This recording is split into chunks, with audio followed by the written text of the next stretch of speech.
What's up, guys? Mason the Brock Henderson here, and I said it after the Newcastle game, and here we are. This team has no concept of form or momentum or anything like that. Whatever you get during that game, that's what you're getting during that game. No guarantee you're going to get the same the next one. We could go out, we could play like crap one day, the next week suddenly we're playing like we're Barcelona or Real Madrid in their prime. And then the next week we could play like we're non-league sides. You never know. And today, I mean, it was basically back to last season, is what it is. And I will say that is the one thing that has been the same over the past few matches, is that we've been playing like Potter ball again, where we have all of this possession, we're knocking it around, no penetration, hardly any chances, and the few that we get, we waste. So I don't know what's going on with that. I don't know why we're back to the same as last season, because you would think new set of players, new manager, surely we wouldn't get the same stuff, but we are. It's Potter ball all over again.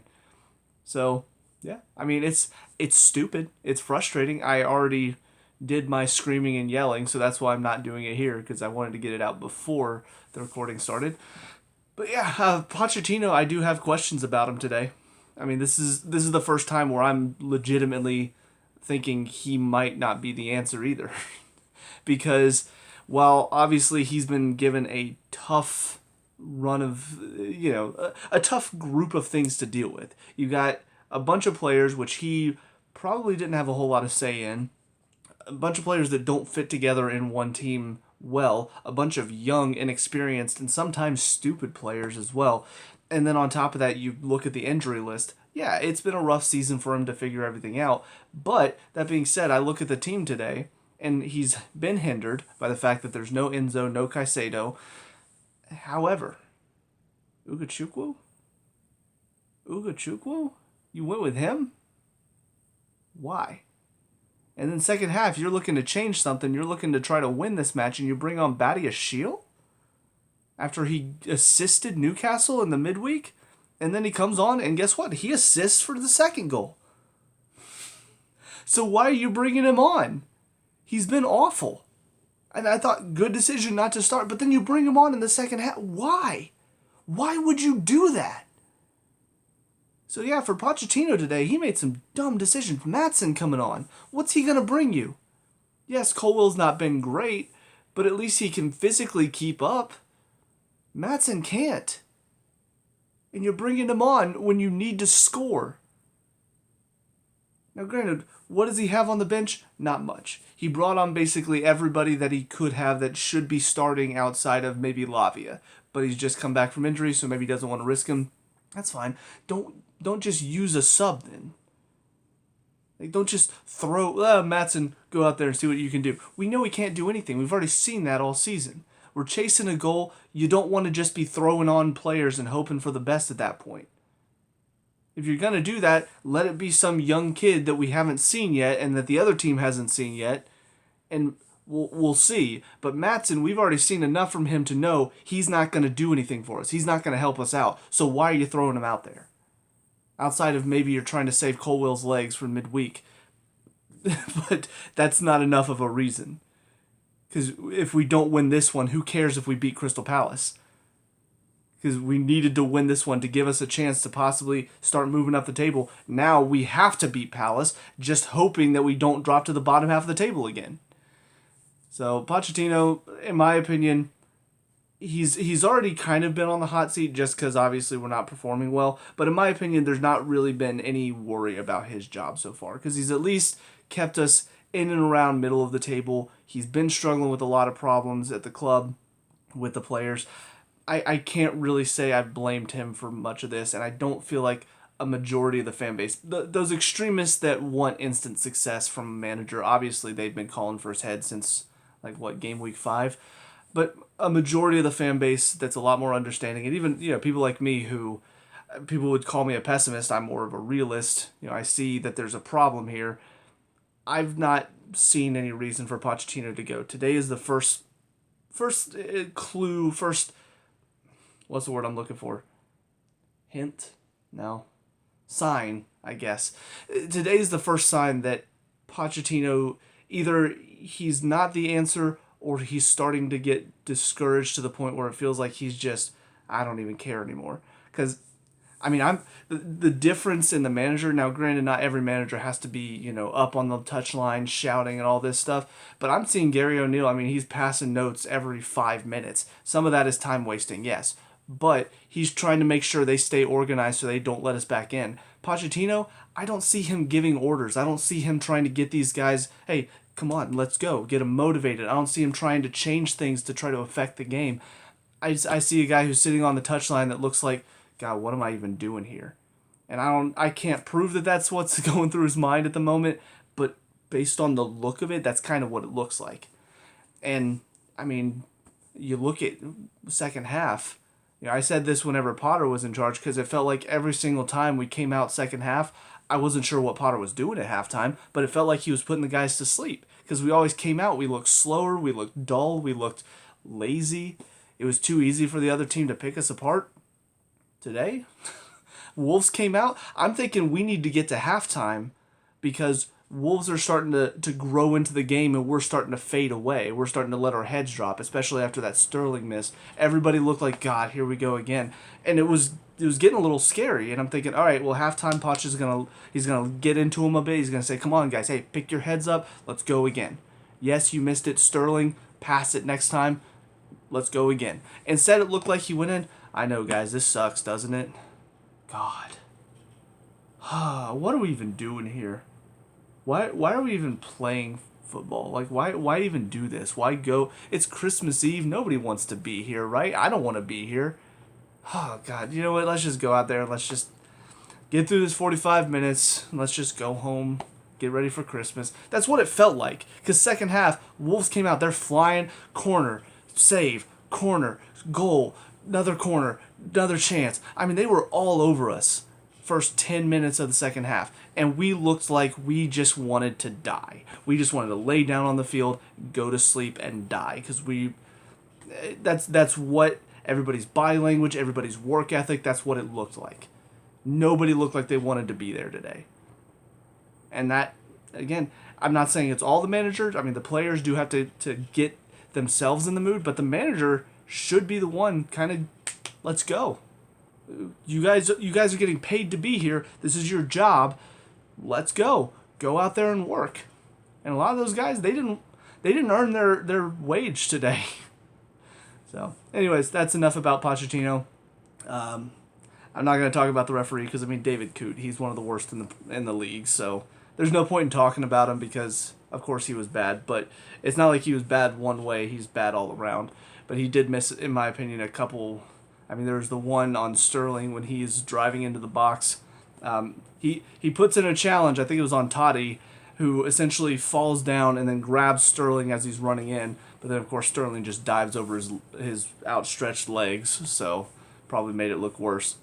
But no, individuals today. So Petrovic, I mean, I don't know what else he can do. He kept us in the game for a while because he made some great saves. Passing also looks pretty solid. Again, had a couple here and there, but I'm thinking about what Sanchez would have done in those situations, and it's definitely better than Sanchez. Because if he's not hitting his mark, at least it's not going to a Wolves player. Sanchez would have been kicking it to Wolves players. So, but yeah, I think he looks a lot more focused, a lot more engaged, making better decisions to come out.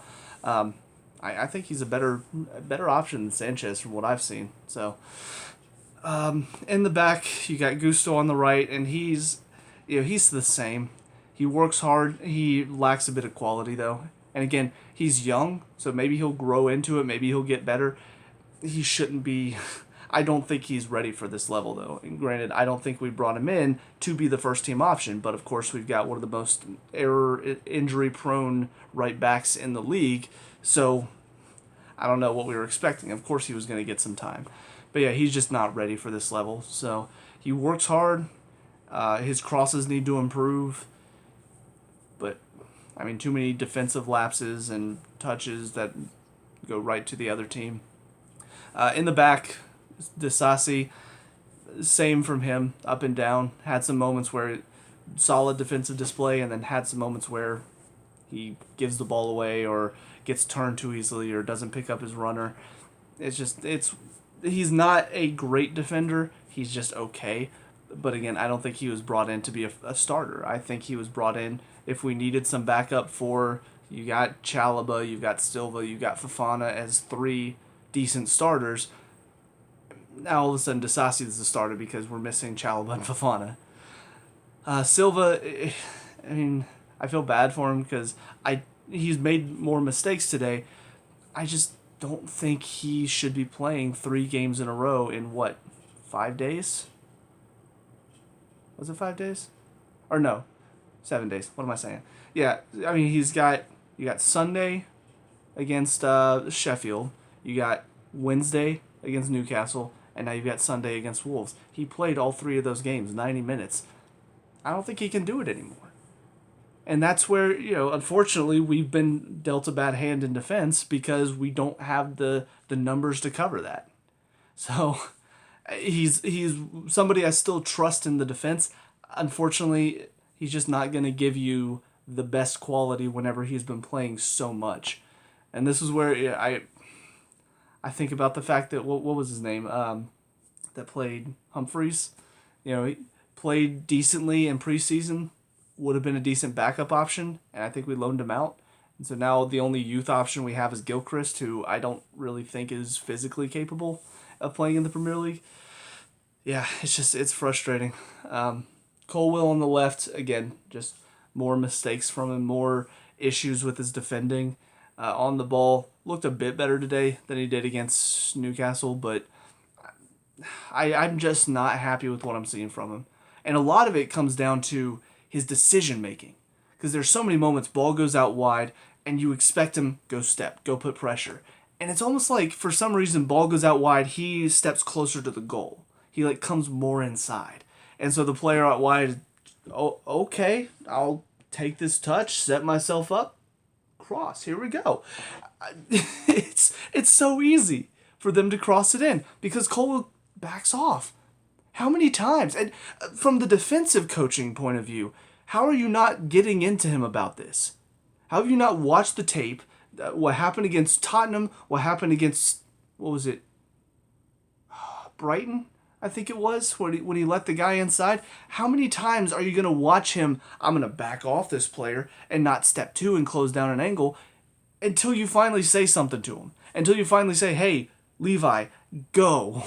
Stop backing off. Stop standing and putting your hands behind your back. Go to him and close down the angle. I'm sick of watching it. So from a defensive coaching standpoint of view, how can you not say something to him? Get him to stop backing off. From his other defense, Silva, why are you not yelling at him to go?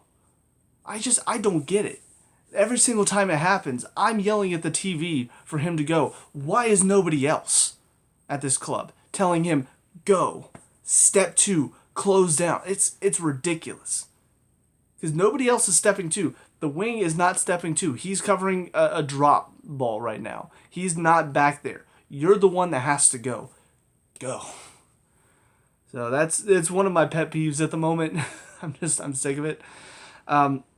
Gallagher in the midfield, I mean, he shouldn't be having to do as much on the ball as he did today, but unfortunately, I mean, what are we going to do?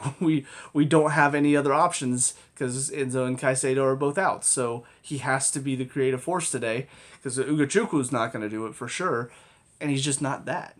He's better when he's not on the ball. He's better when the other team has it and he's able to work to win it back, and he wasn't able to do that today because we had a ton of possession, and when we have a ton of possession, he looks very ineffective. So it was one of those games for him. Ugochukwu still, I mean, as bad as Caicedo has been at times this season, Ugochukwu is still our worst midfielder because he is so slow. He doesn't read the game well. On the ball, also slow. He's another one that I think you bring in, you're thinking maybe for the future he'll be good. And now he's had to play so many games, and you can tell he's just not ready for this league. I don't know what he was on when he played against Bournemouth because I thought he looked phenomenal against Bournemouth and I was excited to see more. That's the only game where he looked like he had anything worth showing for this team. Every other game has just been awful. He's been our worst player by far, and today was another good example. The two wingers, Palmer, I feel really bad for him because honestly, I feel like ever since that Man City game, it's almost like it's shined a spotlight on him to where other teams essentially have figured out you close him down, Chelsea have nothing, and that's been what's been happening. So many players around him all the time. We don't have enough movement from anybody else, so he doesn't have time to pick out a great pass because there's so much pressure and nobody's helping him by making a good run. So he just essentially has to take some touches, try to get out of pressure, and then eventually he'll give it away because the pressure is just too great on him. So, yeah, I think it's a mixture of teams have figured out if you shut Palmer down, we lack creativity, and also the fact that there's just no movement, which is very frustrating. Sterling, fine him. There's no excuse. There's a lot of reasons why we lost the game today. You are the big reason, though. I think about who was it? What game was I watching that somebody missed? It was just gilt-edged chance. It's right there. You have to put it away, and then he misses. I think it was the Liverpool-Arsenal game. I'm pretty sure. Was it Alexander-Arnold, I think? Yeah, that was it. Because I actually remember seeing a post where somebody called Sterling's chance like discount Liverpool. Because, yeah, I mean, Salah, I think, wins it, lays it off to Alexander-Arnold, who just blasts it over the goal. And I'm thinking, if Arsenal go and win this, it's on you. You missed that chance. So Sterling, I mean, even better chance. Because the Liverpool-Arsenal game, at least Salah laid it off.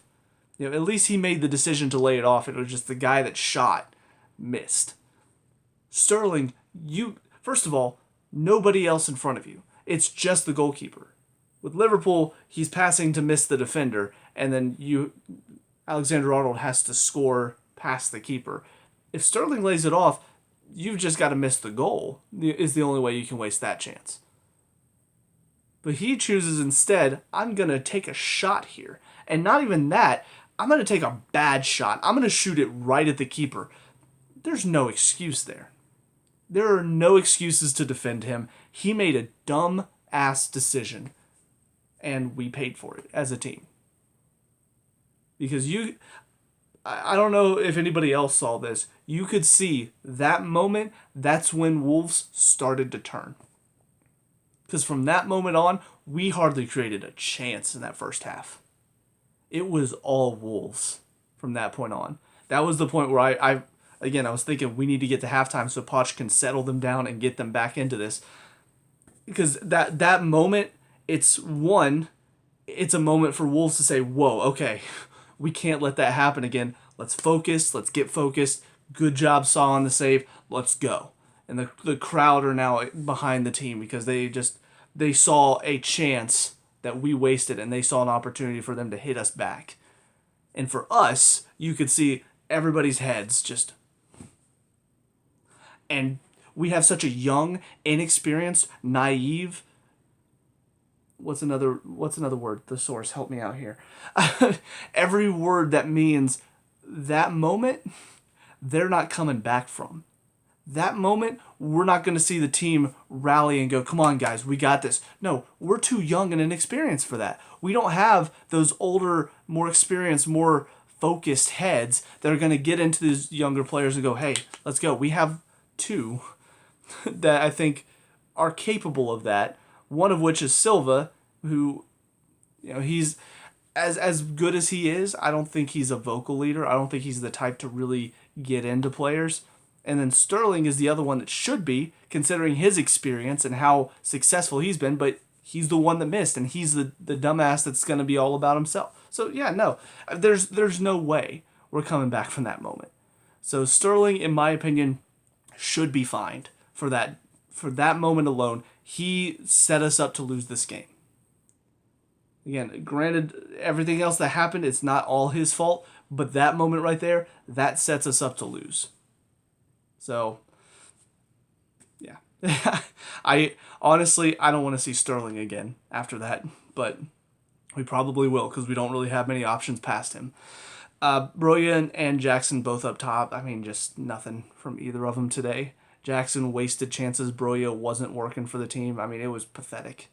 It's funny because they both have elements that I think if they shared them would probably make a great striker. Jackson tends to make some runs. You know, he does work to try to put himself in a position to win it. The problem is he's not a grit type of player. You don't see him really like pushing players around, busting it to try to that one ball that Sterling slips in, and I don't remember who it was. I think it might have been Lamina that poked it away from him.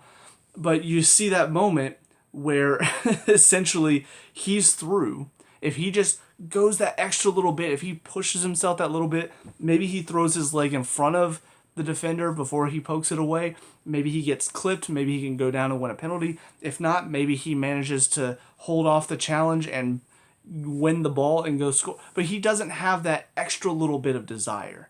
You know, if somebody challenges, if somebody puts in a challenge on him, he's not going to work that extra little bit to try to win the ball.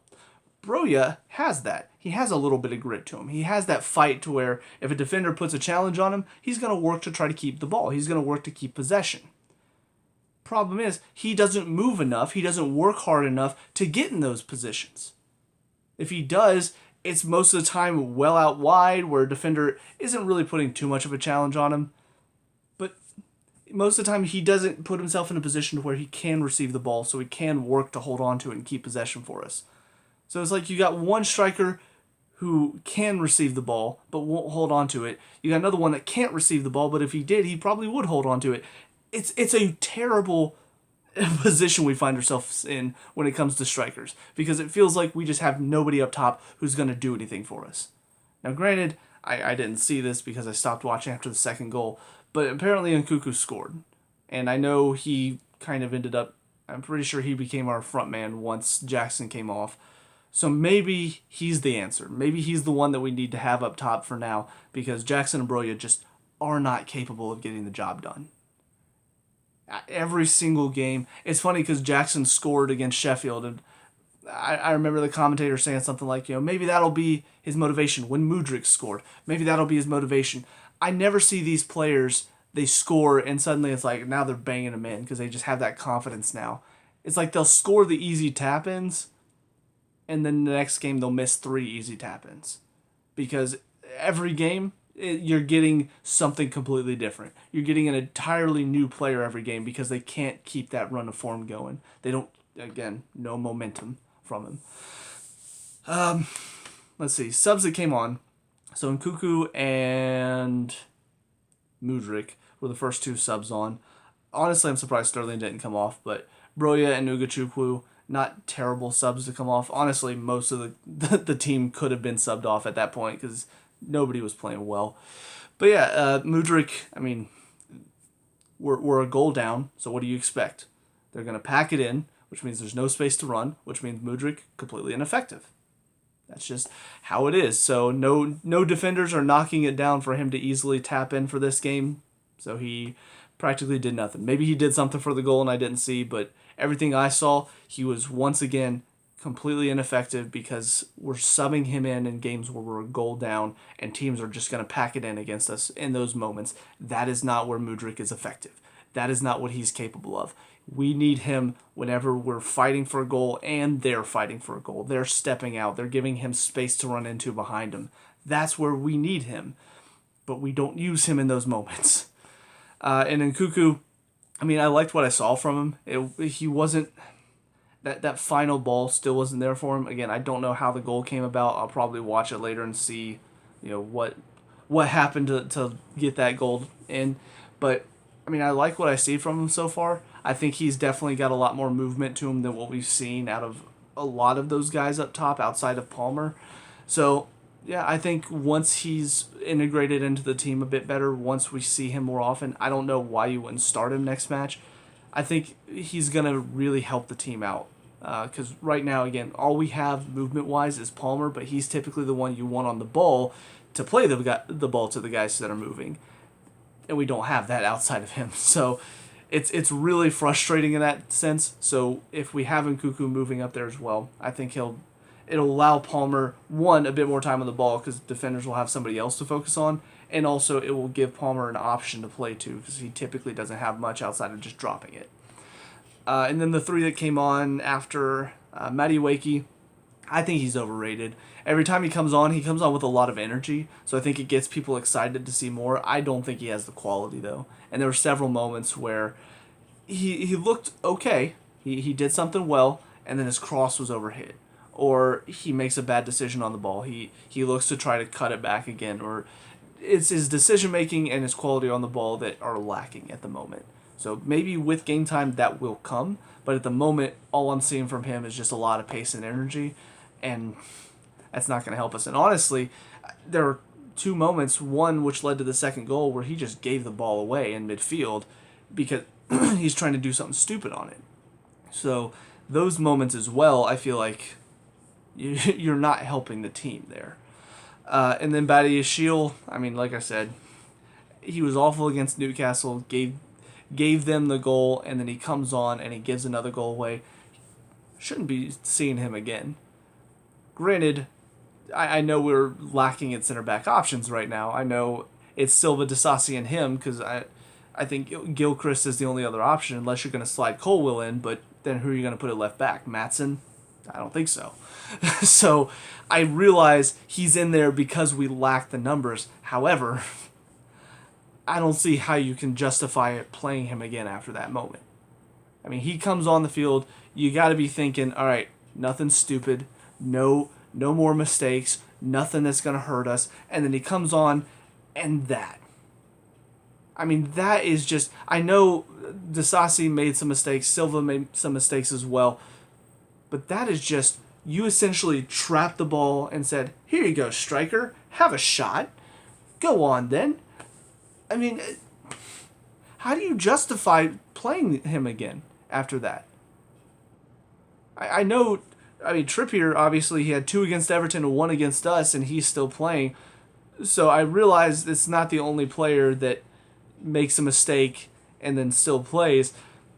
But in my opinion, I don't want to. I'd rather see a youth player out there, because at least in that scenario, I can say, well, it's a youth player, so he's young, he'll grow, he'll get better, he'll learn from this. Badiashile, I mean, he's not a youngster. He's what, 23, 24, I think. Let me actually look that up while I'm complaining about him. But he's not a youth player. He should not be making these kinds of mistakes 2 games in a row. That's not what we expect. And honestly, again, I think I don't know what happened, because I think last season I was a lot more impressed with his performances. He's 22. Okay, so he is a little younger than I was thinking. Still not a baby. Still not a player that should be making mistakes like that. And again, last season, I saw a lot more quality. I saw a lot more composure. He looks like he was going to be a great defender for us. Was it the injury? Was it the lack of game time? I don't know. But he now looks like he's going to be a liability for us every single time he comes on. His passes are poor. His defending is poor. Now his clearances, his blocks, I mean, they're basically, hey, here you go, have the goal. I don't understand what happened, but I also don't understand how you can justify playing him again. But we will likely see him again soon, probably in the next match, because Silva's not going to play Wednesday, Sunday, and then Wednesday. I just don't see that happening from him. Maybe he can, but if he does, I don't think he's going to be at the same level that we expect from him. But yeah, from Badiashile's point of view, I just don't see him ever really getting a chance again. If Pochettino's smart, I don't think he deserves another chance after that, because that is, especially with Nkuku scoring late, that means that now you just gave away the goal that won it for Wolves. You know, not saying that Nkuku would have scored if they hadn't scored that second one. Maybe they got a little lax because we're 2-0 up with only 4 or 5 minutes left. We're good. It's still, I mean, no excuses for that one. And then Maatsen was just a non-factor because, again, he's not ready for this level. But anyways, like I said, I mean, next game against Palace, we're at home, first of all, so we'll probably play a little bit better because of that, because, yeah, on the road seems to be our big issue at the moment because we can't seem to want to spoil people's day for whatever reason.